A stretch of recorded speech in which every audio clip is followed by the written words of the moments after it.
Hey everybody, it's Nicole Greer, the Vibrant Coach, and I am here to talk about how to build a vibrant culture. And in this little series I'm doing called the Build a Vibrant Culture Coaching Toolbox, I am giving you all the goodies that I share when I travel and work with teams. There is a huge need for building a vibrant culture. They say that employee engagement is at all-time lows, and I think we're coming about it the wrong way. I think what we need to do is get people lit from within. We need to help them shine. So last time I got with you, last episode, I talked about four different hats that leaders wear. One is they need to put their leadership hat on. They've got to have an articulated vision that is exciting that people want to get behind. Here's what I know. This is true.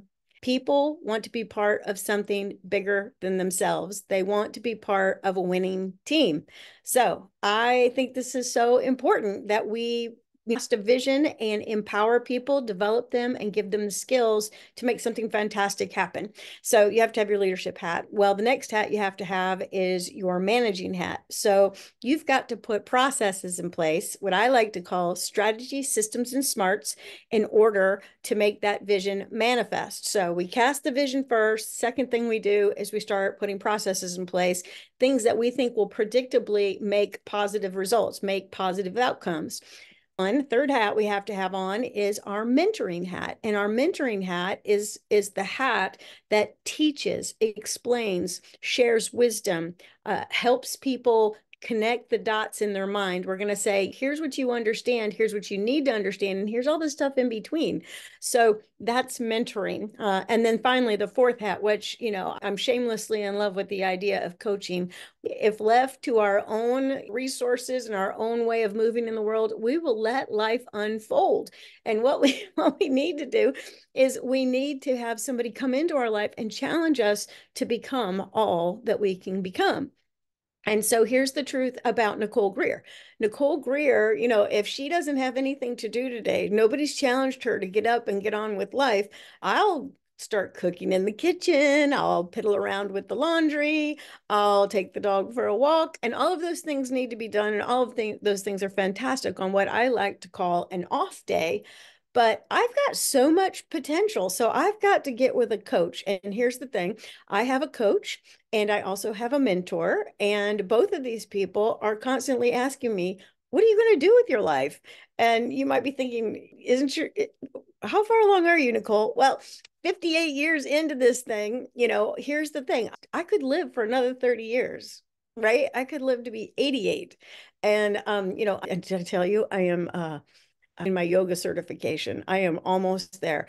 And so like I'm going to be on the mat all the time. And so that's going to keep this girl healthy. So I might be here for another 30 years. And that's something we really need to understand. And in the next episode, I'm going to talk about some models that help you get your head in the game about how life works.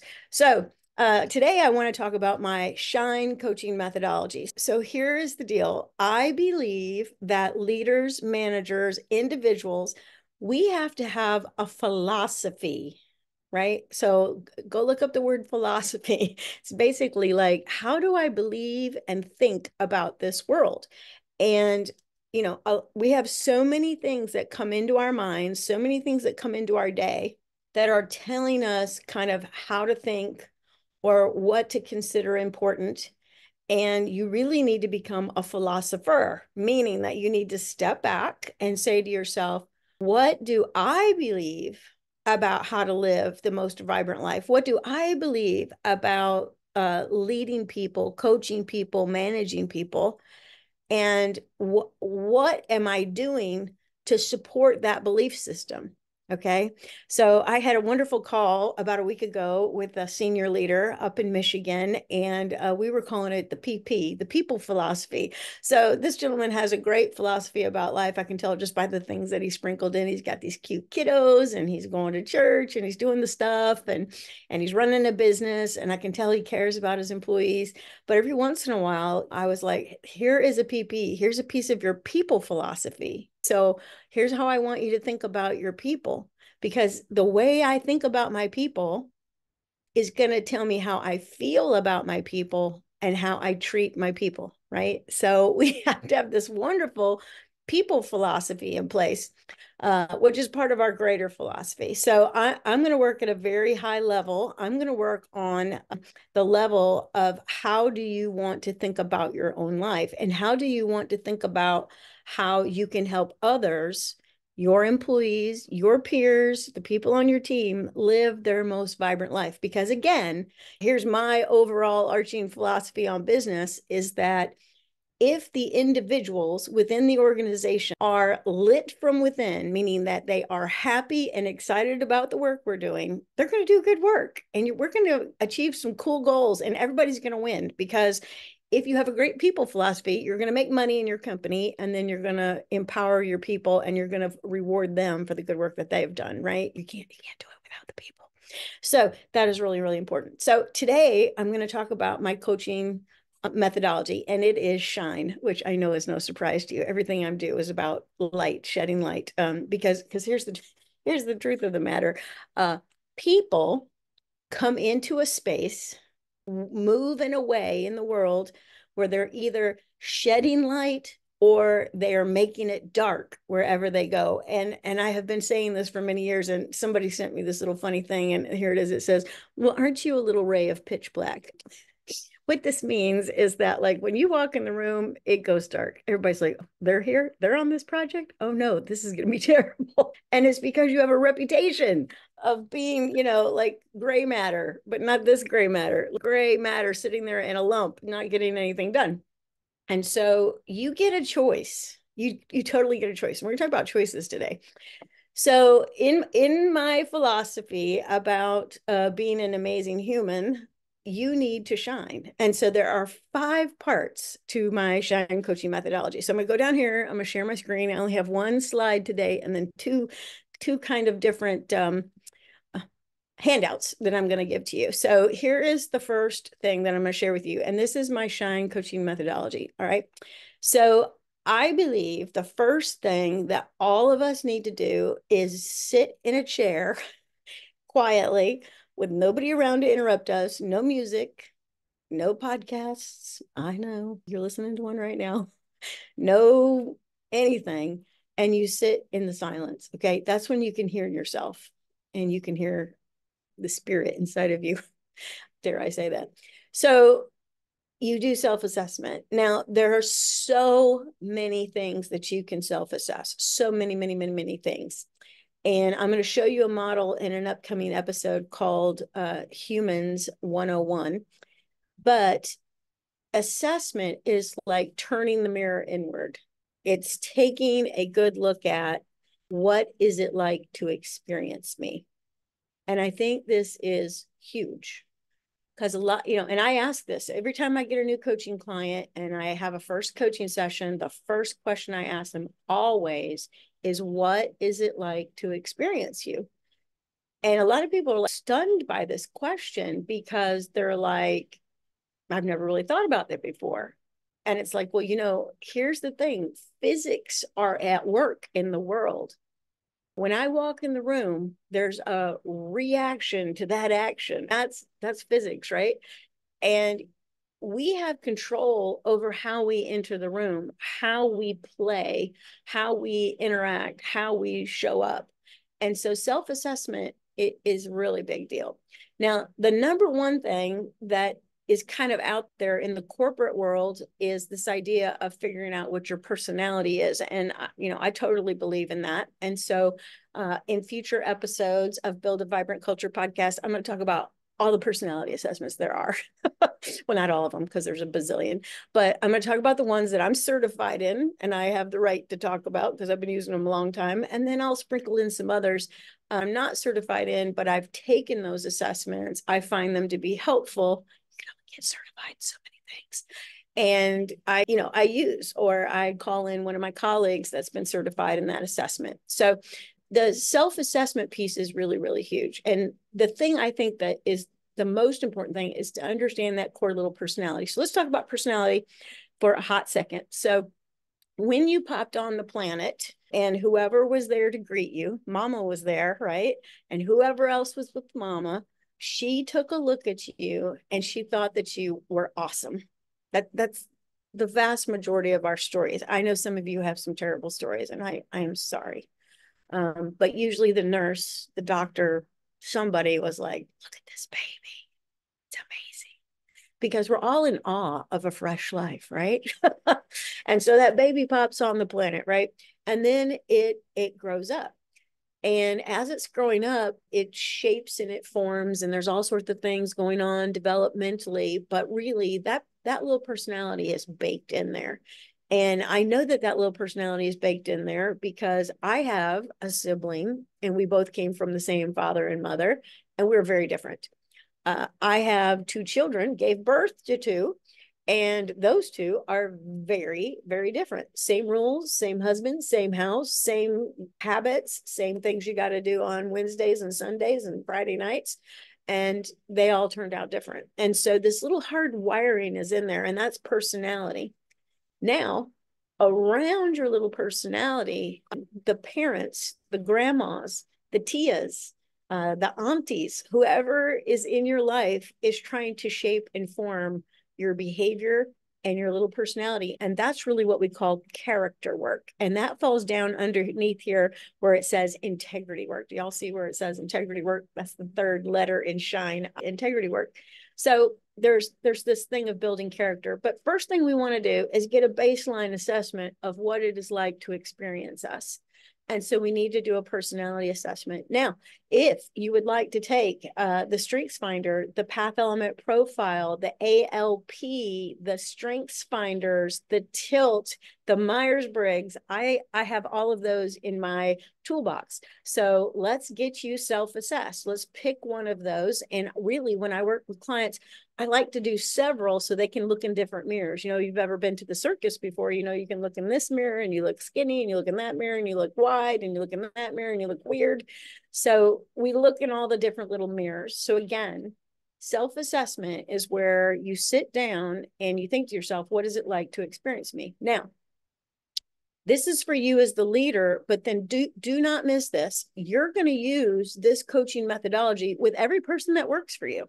Every single person that works for you, you're going to give them a self-assessment. You're going to encourage them to self-assess. How are you doing at your job? What is it like to experience you?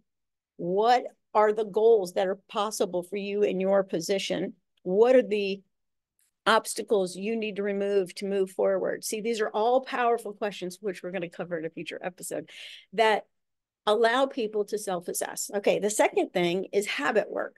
And so habit work is, again, essential, so important. So here I have this little personality, and there's usually some habits I need to put in place with regard to my personality that shore up my personality and make me more user-friendly, more of a ray of light than a little ray of pitch black.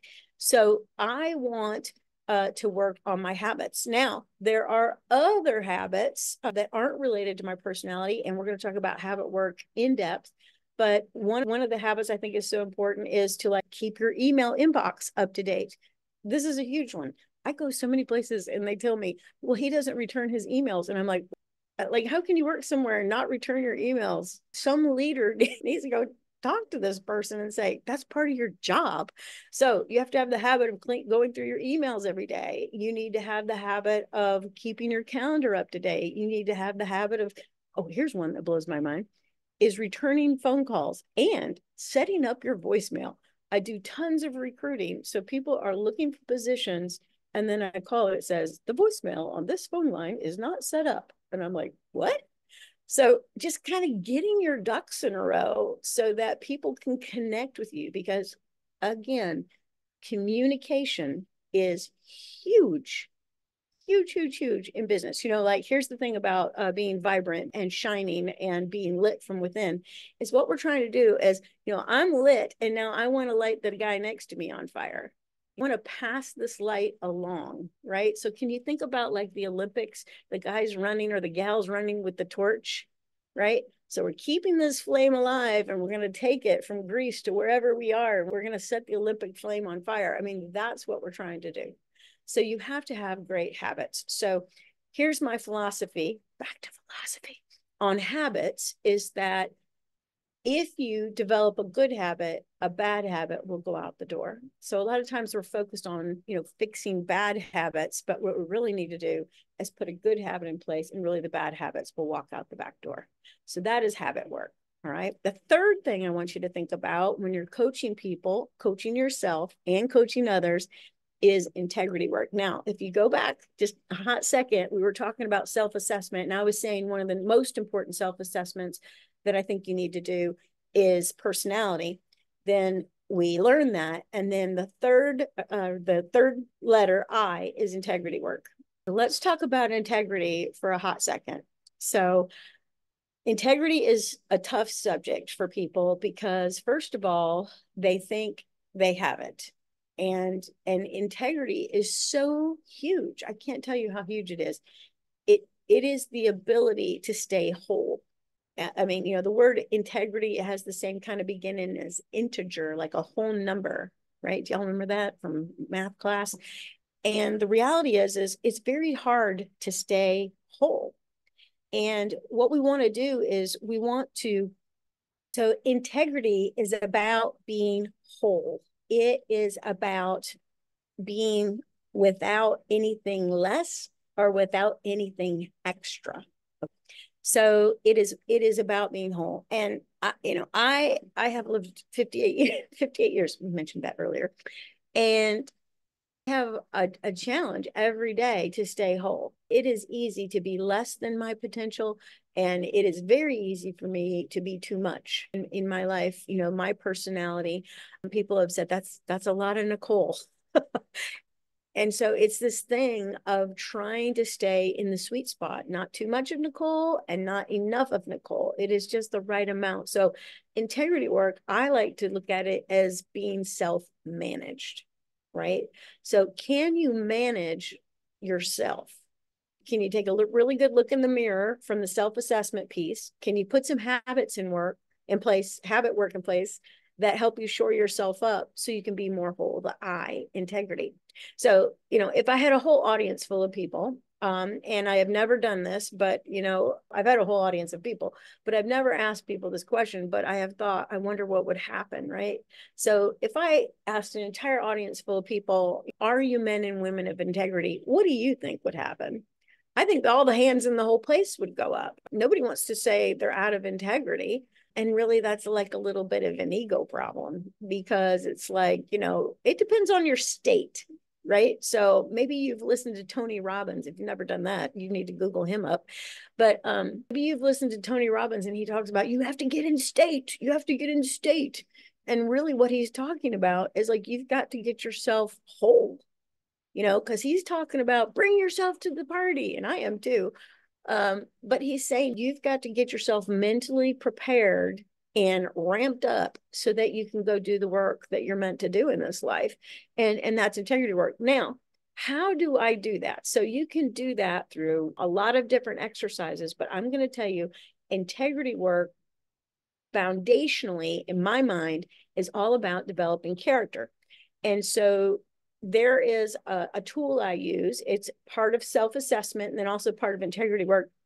And it's called the True Tilt Profile. So I have those in my toolbox. If you're interested in taking that, reach out to me. But that thing about character and the True Tilt Profile is it gives you your little personality type, but then it tells you these are the character traits that can be overdone by you. And these are the character traits that you need to work on, that you probably need to build based on your little personality. So it is a wonderful formulation. There's a woman named Pam Boney. She put it together. She's a genius. And I've been a reseller of her product for, I don't know, 10 years or something or longer. And I have been doing this True Tilt Profile with people for a very long time. Now, I will send you, if you just email me, Nicole@vibrantculture.com, I'll send you the True Tilt Factors worksheet, okay? This is a list, and here's what I'm going to do. I'm going to actually pull it up for you and show it to you while I talk about it. And it's the True Tilt factor sheet. All right, so I got it pulled up. All right, so here is the true tilt factor sheet. And this is what I'm talking about when I'm talking about integrity work, is that, again, we have this little personality. It's in us when we pop on the planet, but then around that little personality, character traits begin to develop. We usually need a coach, and please don't miss that. You need a coach. Your parents are typically your first coach, or your grandma, your abuela, your tia, whoever, and they help you form and shape your little personality, right? So here is the true tilt factors sheet. And again, I'll send this to you if you want it, but there are 48 commendable traits. Now notice down the middle, all these beautiful traits. So we have logical, objective, rational, realistic, purposeful, and the list goes on. Now, remember the part where I said we want to stay whole. We want to stay just the right amount of ourselves. We don't want to have anything missing, and we don't want to have any extra.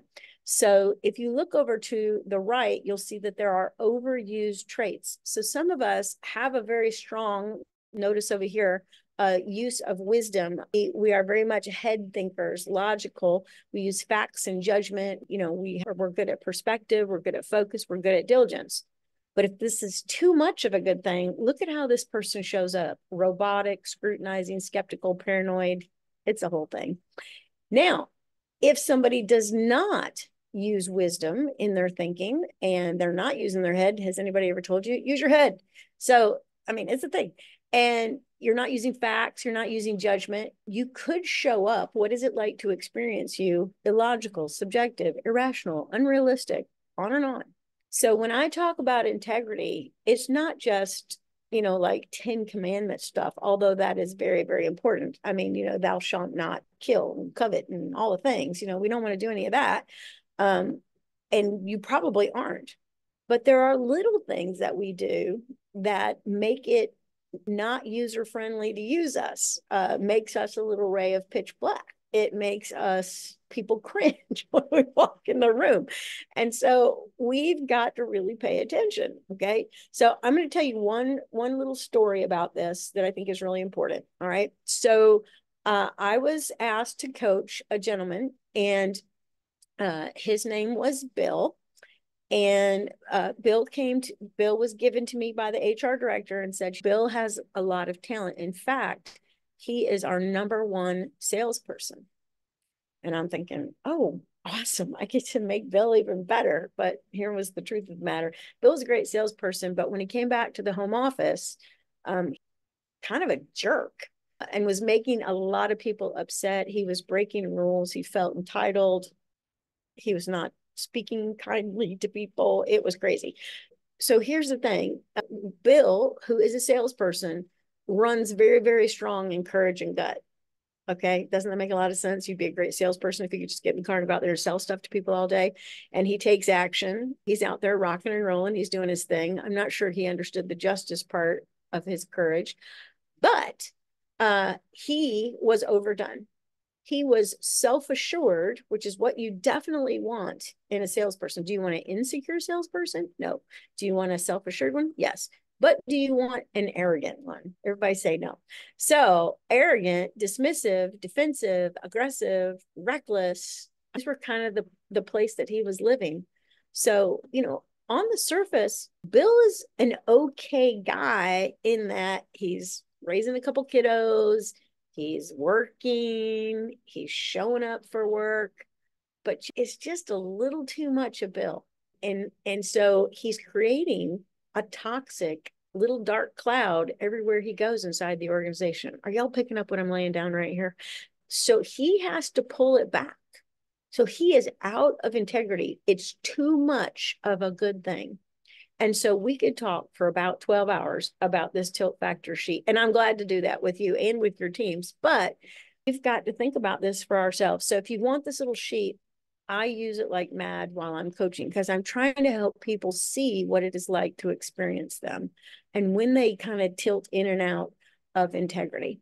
So integrity is being whole, being in the sweet spot. And that is so important. All right. So the next thing in our coaching methodology is, in the Shine coaching methodology, is next right step work. Okay. So next right step work is a little bit like goal setting. And I know, if you're watching YouTube and you're still listening to me now, number one, you're an all-star in my book. But here's the thing. Next right step work is a little bit different from goal setting. Now, I want you to set goals. That's really part of integrity work, is setting goals, right? Everybody should have some written down, actionable goals that make your life better. Next right step work, though, is getting on with it. It's kind of like not being a procrastinator. And I find that when people set really huge goals, which is part of integrity work, well, gosh, how do I even get started? How do I even do this? Especially like I work with a lot of people who are changing their career.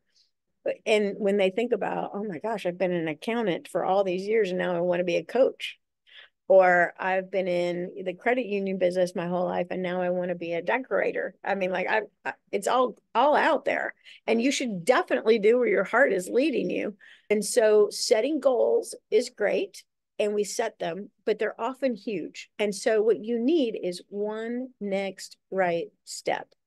Just one thing you could get done today or by the weekend or by next Friday that helps you move towards your goal. Because here's the truth about next right steps and articulating the next right step, not just the big goal, but here's what I'm doing next. And then get that done. Here's what I'm doing next. That's when we get that done. And here's what I'm going to do next.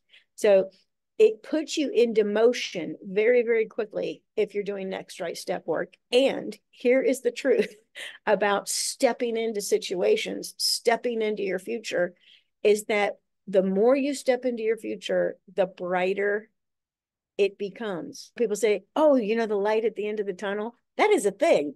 I mean, at one point when I was like in my 40s, I decided I was going to finally get my college degree done.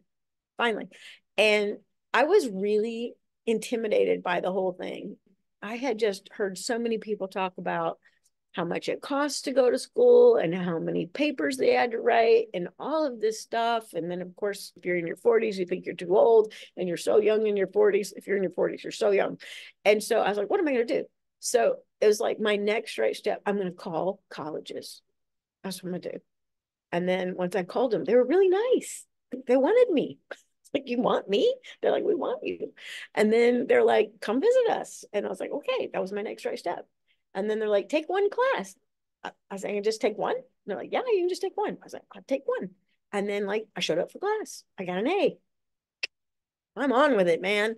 And so got that college degree done. And it's the same with everything else in life. Just take one baby step, and then the light comes on and there's more clarity. So, light, vibrancy, shining, it's all the same thing. So we got to do next right steps work, next right step work. All right. Then finally, there is this thing of energy. And I think energy is absolutely huge, because you can't get all this stuff done unless you've got some energy in your body. So energy work is extraordinarily important. And so I'm going to teach you the 6 energies right now. And so if you're thinking to yourself, I have 6 energies, you absolutely have 6 energies. People talking about, I don't have any energy, and it slays me when I hear it, because you've got 6 you can pull on. All right. So everybody write this down. The first energy that you have, and I'm going to stop sharing my screen right now. Okay. So there's 6 energies. And the first energy is intellectual energy. So it's this energy up here. What do I know, or what do I need to learn in order to move myself forward in my career, in my job, in my relationships, in my home, with whatever, in my pottery work, whatever it is. You need to learn. So I find that sometimes people are so stuck. In fact, a lot of people who call coaches are like, I'm stuck. And here's why they're stuck, is because they're not activating their 6 energies.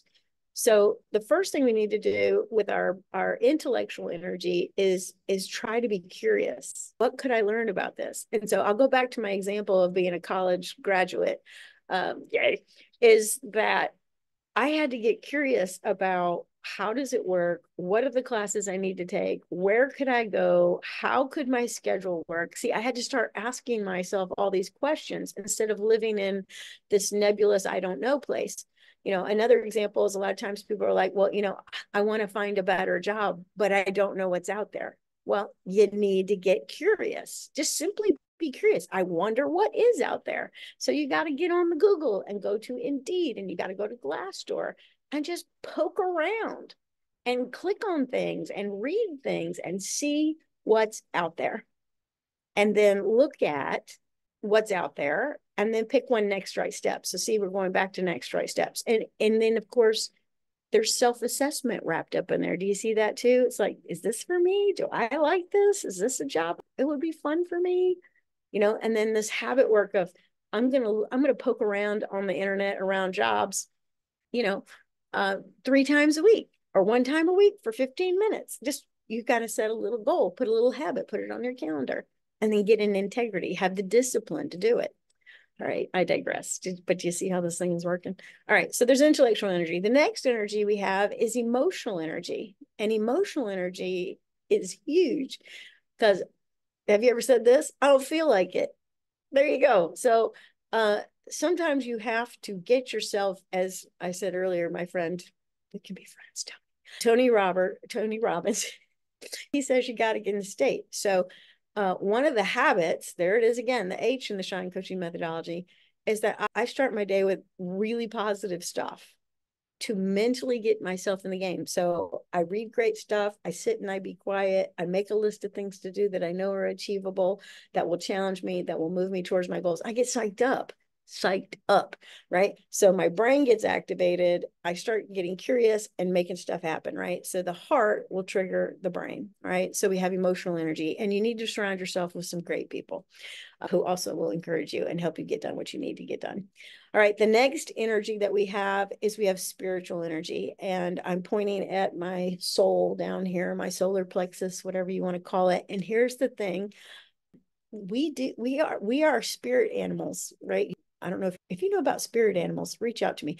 But spirited, meaning that we have this it's hard to understand, this energy inside of us that lifts us up. We hear the right song, we hear the right story, we are around the right people, we're just like lifted from within. Some people call it the Holy Spirit.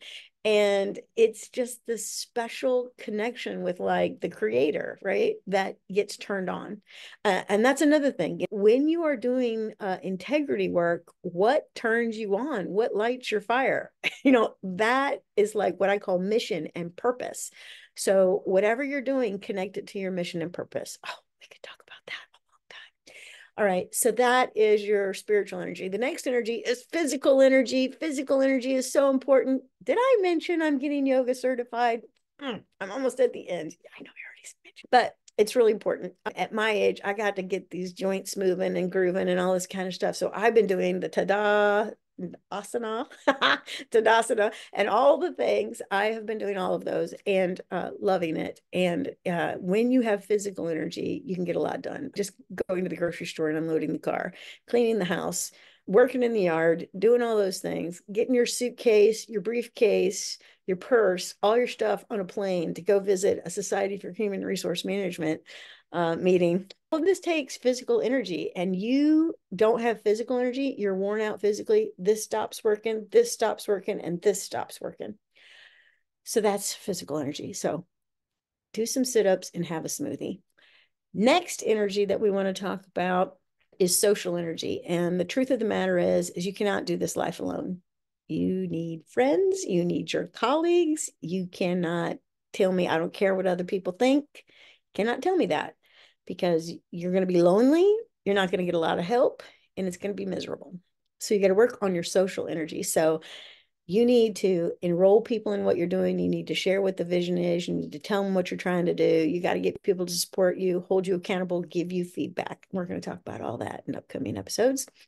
And then the final energy is financial energy. And financial energy is this big. It is so important in this life, because here's what I know. I need a roof over my head. I need the lights on. I need a laptop that I can use for my business. And all of this costs money. And you've got to have your money under control. And if you don't have your money, you might be thinking, what does this have to do with coaching and whatever? if you don't have your money in place and you're worried about the light bills, it is very hard for your mental energy to be in place, right? Your intellectual energy, it's playing havoc on your emotions. I promise. It is slaying your spirit that you're all upside down in your money. Then all that is making cortisol come out of your glands and float around in your body. You're marinating in bad stuff. It's no good. So please go Google Dave Ramsey and do his program. He's got podcasts, he's got books. It's at the library. Go do the Dave Ramsey thing. So those are all the energies. So intellectual, emotional, spiritual, physical, social. I'm looking out at my people, and then financial, hitting my wallet in my back pocket. So 6 energies that you got to pay attention to. Now, let's wrap it up with this. This is for you personally. So leaders have to go first, right? They have to live a vibrant life. They have to be vibrant, so they will attract people. Light, vibrancy attracts. If you're wondering, I can't find anybody to work with me, you got to be vibrant. People are drawn to you and they want to work with you because you're amazing. So that's the first thing. The second thing is that once you get your own act together, then you're going to help all the people that work for you get their act together through leadership, managing, coaching, and mentoring. The 4 hats that was on the previous episode. So wouldn't it be wonderful to be surrounded, again, social energy, by people that were lit from within, who were making a vibrant culture? So let's talk about this. Give me a call. Thanks for listening to the podcast. If you have questions, comments, I'd love to see them below. If you thought this was great, if you give us a little rating, I'd be grateful forever. Thanks so much. This is Nicole Greer. They call me the Vibrant Coach, and I can help you build a vibrant culture.